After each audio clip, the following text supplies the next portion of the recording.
Okay. Good afternoon, everyone. Thank you for joining the webinar. I'm Savannah. My co-author Thales and I will discuss our recent paper on video content marketing, the making of clips.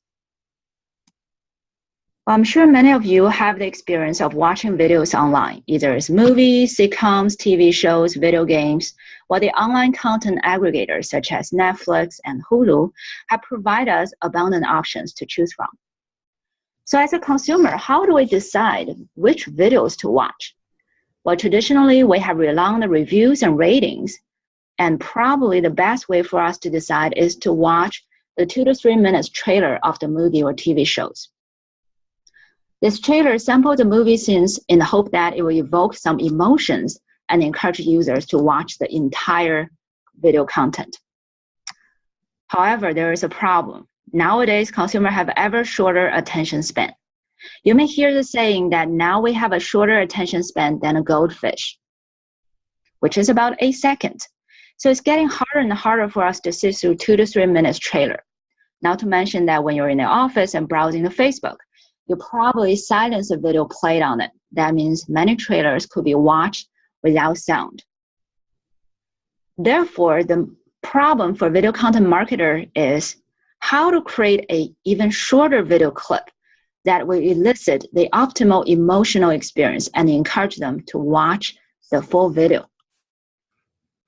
Well, the current industry approach is to take the first few seconds of the original trailer and put it online or in the email. For example, they take the first 5, 15, or 30 seconds from the original trailer. That is very fast. However, is it effective? Well, we propose a new approach to efficiently and effectively produce a shorter video clip. This video clip will aggregate the most emotionally interesting scenes from the original trailer in a logical sequence. To do this, we have to collect consumers' emotional response when they watch a trailer. And because of the large amount of emotional response data we collected and the algorithm we adopted, this approach automatically uses big data and Bayesian AI. Specifically, we recruit 122 participants for an online experiment.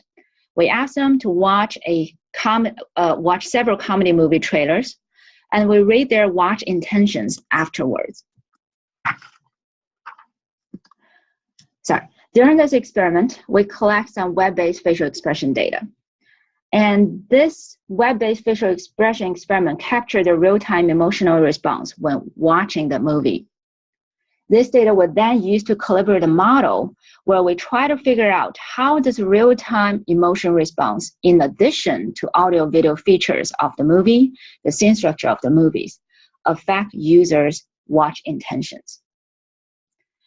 And after understand how the emotional response and scene structure affect intention to watch the movie, we then develop a backward elimination algorithm to optimize the trailer and produce a shorter video clips.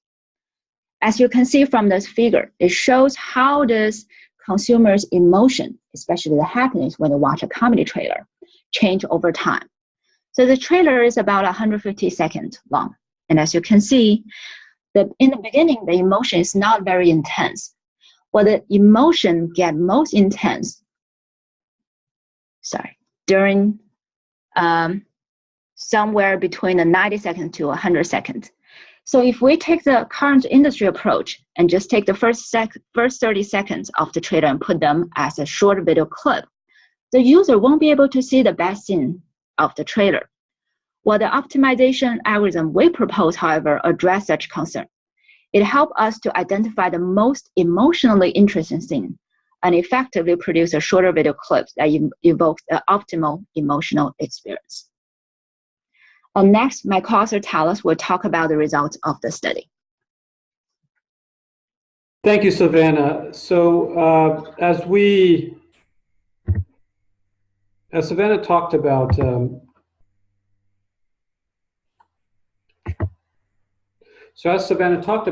these content aggregators, let it be movies, shows, or video games, they require subscribers to be retained over time. That's the way they make money, and the way to do that is to increase engagement with all sorts of video content But even before that, they need to get people, users, to watch the videos that are being provided. And what did we find about increasing watching intentions?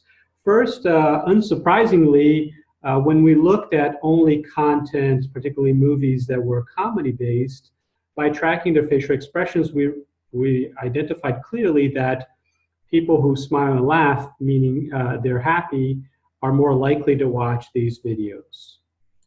A little bit less surprising, but also in line with the marketing literature, we realized that two important points in the trailer help explain the likelihood of the user to watch the full content, which is the peak and the end of the movie clip. When they are high in happiness, this increases watching intentions for the long form, the full video content.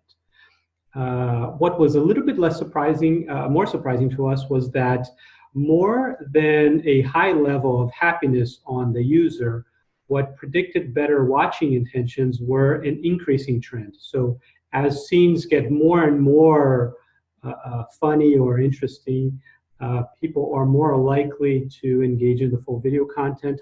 And the most surprising factor involved in watching the content is that at the end, longer scenes, providing longer scenes that are not fast clipped edits of the trailer, that increase in volume allow the user to be more and more engaged at the end, and this causes them to watch the full content over time. So these are four elements that help us understand what clips get viewed and which ones causes people to view the content at the end.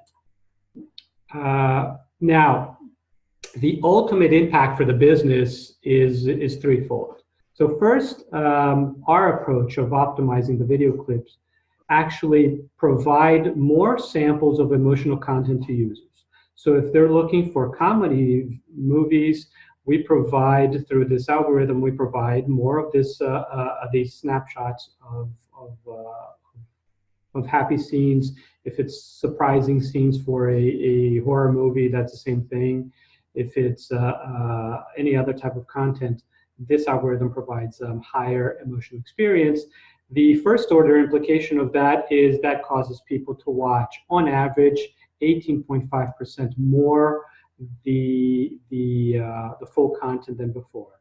And then the ultimate business impact that we identified is a 2.5 increase in revenues for these businesses. And mind you that this revenue is almost full profit, because there's virtually no cost to doing this process.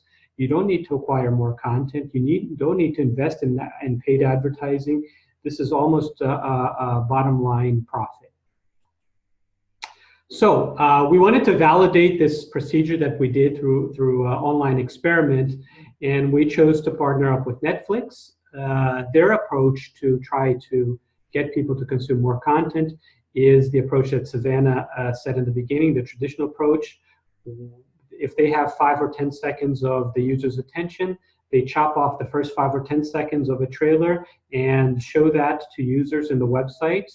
And that is the way they try to increase engagement for other content. So we did a horse race with Netflix, basically our method versus their method. We sampled 40,000 Netflix users, and we used a variety of different types of content. And our method won on the two important criteria that Netflix considers important. The first one is the number of short viewers, which basically is when you're looking at a 22-minute show or an hour-and-a-half movie, what are the percentage of people who start watching these movies and then stop watching within less than 5 minutes of the beginning?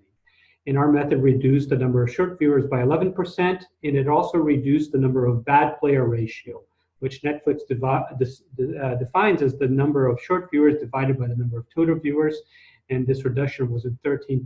These are all statistically significant, and really convinced Netflix that there is a better approach. In summary, our method is better. As I said, it increases viewers' exposure to emotional content. People just watch more highly engaging content, and that increases directly the viewing rate of the full long form content. Also, that increases the expected revenues as we showed previously. It is also very generalizable. We feel this is applied to most type of video content. Anything that has an emotional component to it, news, video games, TV shows, or movies, can in principle use this algorithm.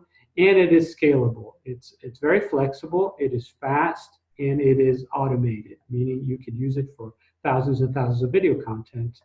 And we think that's a huge benefit. So that's it for me. Thank you so much for your attention, and we're glad.